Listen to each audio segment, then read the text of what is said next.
আকাশবাণী খবর পড়ছি শুভ্রা চক্রবর্তী। প্রথমে বিশেষ বিশেষ খবর। প্রতিরক্ষামন্ত্রী রাজনাথ সিং বলেছেন, যারা ভারতের দিকে চোখ তুলে তাকাবে তাদের সমুচিত জবাব দেওয়া হবে। জম্মু কাশ্মীরের নিয়ন্ত্রণ রেখা বরাবর এলাকায় গত রাতেও পাক সেনাবাহিনী বিনা প্ররোচনায় গুলি চালিয়েছে, সমুচিত জবাব দিয়েছে ভারত। কেন্দ্রীয় সড়ক পরিবহন ও মহাসড়ক মন্ত্রী নীতিন গডকরি আজ তেলেঙ্গানায় ৬,০০০ কোটি টাকারও বেশি ব্যয়ে নির্মিত ১৪টি জাতীয় মহাসড়ক প্রকল্পের উদ্বোধন করবেন। ইটালির মিলানে এশিয়ান ডেভেলপমেন্ট ব্যাংকের বোর্ড অব গভর্নর্সের ৫৮তম বার্ষিক সম্মেলনে ভারতীয় দলের প্রতিনিধিত্ব করছেন কেন্দ্রীয় অর্থমন্ত্রী নির্মলা সীতারামন। বিহারে খেলো ইন্ডিয়া যুব গেমসে প্রথম দিনে তীরন্দাজিতে মহারাষ্ট্র ৪টির মধ্যে ৩টিতে শীর্ষস্থান অধিকার করেছে। গুজরাট, অন্ধ্রপ্রদেশ এবং ওড়িশায় আজ ভারী বর্ষণের পূর্বাভাস দিয়েছে ভারতীয় আবহাওয়া দপ্তর।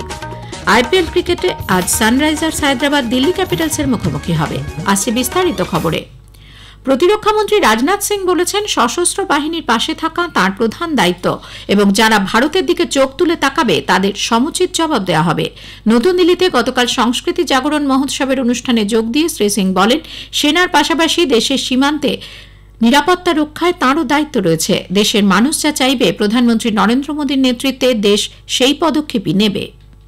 एक राष्ट्र के रूप में भारत के भौतिक स्वरूप की सुरक्षा हमारे वीर सैनिकों ने हमेशा की है। जहां एक तरफ हमारे सैनिक रणभूमि में लड़ते हैं, वहीं दूसरी तरफ हमारे संत जीवन भूमि में लड़ते हैं। रक्षा मंत्री के रूप में मेरा दायित्व है कि मैं अपने सैनिकों के साथ मिलकर देश की सीमाओं की सुरक्षा सुनिश्चित करूं और मेरा यह दायित्व है कि अपनी सेना के साथ मिलकर देश के ऊपर आंख उठाने वालों को मुंहतोड़ जवाब दूं। প্রতিরক্ষামন্ত্রী আরো বলেন, সমস্ত বিশ্ব এখন ভারতকে চিনেছে এবং আন্তর্জাতিক মঞ্চে ভারতের কথা এখন শোনা হয়। আগে ভারত অর্থনৈতিক শক্তির দিক থেকে একাদশ স্থানে ছিল, এখন দেশ পঞ্চম বৃহত্তম অর্থনীতির দেশ হিসেবে উঠে এসেছে। ২০২৭-এর মধ্যে ভারত তৃতীয় বৃহত্তম অর্থনীতির দেশ হিসেবে গণ্য হবে বলেও তিনি আশা প্রকাশ করেন। উন্নত দেশ হিসেবে ভারতকে পরিগণিত হতে গেলে শুধুমাত্র আর্থিক নয়, আধ্যাত্মিক এবং সাংস্কৃতিক দিক থেকেও শক্তিশালী হতে হবে বলে প্রতিরক্ষামন্ত্রী মন্তব্য করেছেন। এদিকে জম্মু কাশ্মীরের নিয়ন্ত্রণ রেখা বরাবর এলাকায় গতরাতে পাক সেনা গুলি চালনার উপযুক্ত জবাব দিয়েছে ভারতীয় সেনা। প্রতিরক্ষা মন্ত্রক সূত্রে জানা গেছে, বিনা প্ররোচনায় পাক সেনাবাহিনী কুপওয়ারা, বারামুলা, পুঞ্চ, রাজৌরি, নওশেরা, মেন্ধার, সুন্দরবনি এবং আখনুর এলাকায় ছোট আগ্নেয়াস্ত্র থেকে গুলি চালায়। ভারতীয় সেনাবাহিনীও তৎক্ষণাৎ তার পাল্টা জবাব দেয়। এখনও পর্যন্ত হতাহতের কোনো খবর নেই। প্রতিরক্ষামন্ত্রী রাজনাথ সিং আজ নতুন দিল্লিতে জাপানের প্রতিরক্ষামন্ত্রী জেনারেল নাকাতানির সঙ্গে দ্বিপাক্ষিক বৈঠক করবেন। প্রতিরক্ষা মন্ত্রক এক বিবৃতিতে জানিয়েছে, বৈঠকে উভয় পক্ষ বর্তমান আঞ্চলিক ও আন্তর্জাতিক নিরাপত্তা পরিস্থিতি নিয়ে মতবিনিময় করবেন। প্রতিরক্ষা ক্ষেত্রে দ্বিপাক্ষিক সহযোগিতা আরও নিবিড় করার পন্থাপদ্ধতি নিয়েও আলোচনা হবে।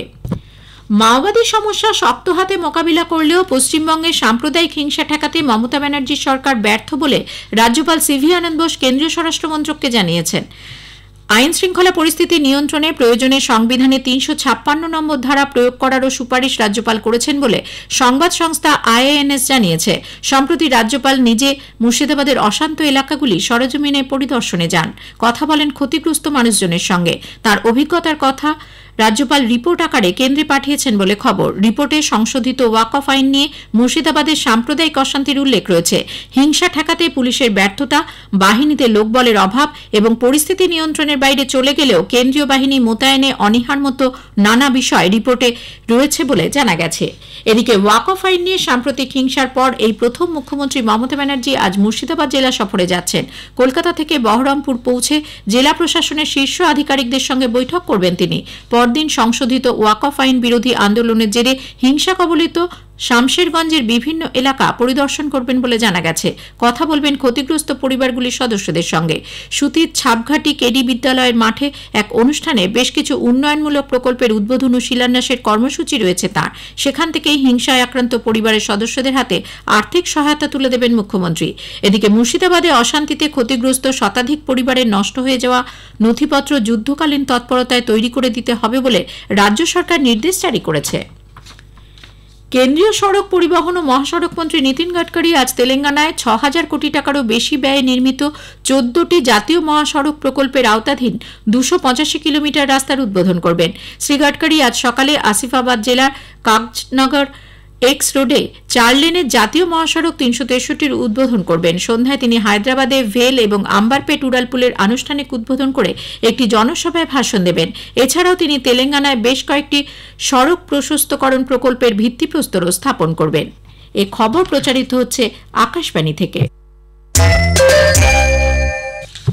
আমাদের সংবাদ শোনা যাবে ইউটিউব চ্যানেল আকাশবাণী সংবাদ বাংলা, ফেসবুক ও ইনস্টাগ্রাম আকাশবাণী সংবাদ কলকাতা এবং এক্স হ্যান্ডেল AIR নিউজ কলকাতাতে। এশিয়ান ডেভেলপমেন্ট ব্যাংক এডিবির বোর্ড অফ গভর্নর্সের 58তম বার্ষিক বৈঠকে ভারতীয় দলের প্রতিনিধিত্ব করছেন কেন্দ্রীয় অর্থমন্ত্রী নির্মলা সীতারামন। গতকাল ইটালির মিলানে 4 দিনের এই সম্মেলন শুরু হয়েছে। এই সম্মেলনের পাশাপাশি শ্রীমতী সীতারামন ইটালি, জাপান এবং ভুটানের অর্থমন্ত্রীদের সঙ্গে দ্বিপাক্ষিক বৈঠকেও যোগ দেবেন। এছাড়াও অর্থমন্ত্রী এডিবির সভাপতি, ইন্টারন্যাশনাল ফান্ড ফর এগ্রিকালচারাল ডেভেলপমেন্টের প্রেসিডেন্ট এবং জাপান ব্যাংক ফর ইন্টারন্যাশনাল কর্পোরেশনের গভর্নরের সঙ্গে সাক্ষাৎ করবেন। কেন্দ্রীয় অর্থমন্ত্রী মিলানে ভারতীয়দের সঙ্গে আলাপচারিতায় অংশ নেবেন। সংশ্লিষ্ট বিষয়ে বিভিন্ন চিন্তাশীল গোষ্ঠী, ব্যবসায়ী সংস্থার প্রধানদের সঙ্গেও তিনি বৈঠক করবেন। বকনি বিশ্ববিদ্যালয়ে নেক্সট মিলান ফোরামের বার্ষিক সভাতেও শ্রীমতী সীতারামনের যোগ দেওয়ার কথা রয়েছে।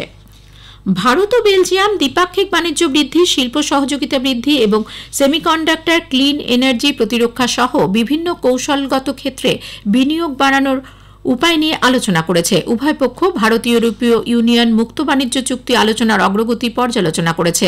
অর্থনৈতিক বৃদ্ধির জন্য শুল্ক সংক্রান্ত সমস্যা সমাধানের প্রয়োজনীয়তার কথা উভয় পক্ষই স্বীকার করেছে। গত শুক্রবার বেলজিয়ামের ব্রাসেলসে কেন্দ্রীয় বাণিজ্য ও শিল্পমন্ত্রী পীয়ূষ গোয়েলের সফরকালে সেদেশে প্রতিরক্ষা ও বৈদেশিক বাণিজ্য মন্ত্রী থিও ফ্রাঙ্কেন এবং ফ্ল্যান্ডার্স অঞ্চলের মিনিস্টার প্রেসিডেন্ট ম্যাথিয়াস ডিপেন্ডেলের সঙ্গে এই আলোচনা অনুষ্ঠিত হয়। ইসরায়েলের তেল আবিব শহরের বেন গুরিয়ান বিমানবন্দরের কাছে গতকাল হুথি জঙ্গিদের ক্ষেপণাস্ত্র হামলায় 6 জন আহত হয়েছেন। হুথিদের নেতা ইয়াহিয়া সারি ঘটনার দায় স্বীকার করে এই বিমানবন্দর আর নিরাপদ নয় বলে সতর্ক করেছেন। হামলার পরেই এক ভিডিও বার্তায় ইসরায়েলের প্রধানমন্ত্রী বেঞ্জামিন নেতানিয়াহু বলেন, হুথিদের বিরুদ্ধে এর আগেও অভিযান চালানো হয়েছে, আগামী দিনেও তা অব্যাহত থাকবে। এই হামলার বড় রকমের প্রত্যুত্তর দেওয়া হবে বলেও তিনি হুঁশিয়ারি দিয়েছেন।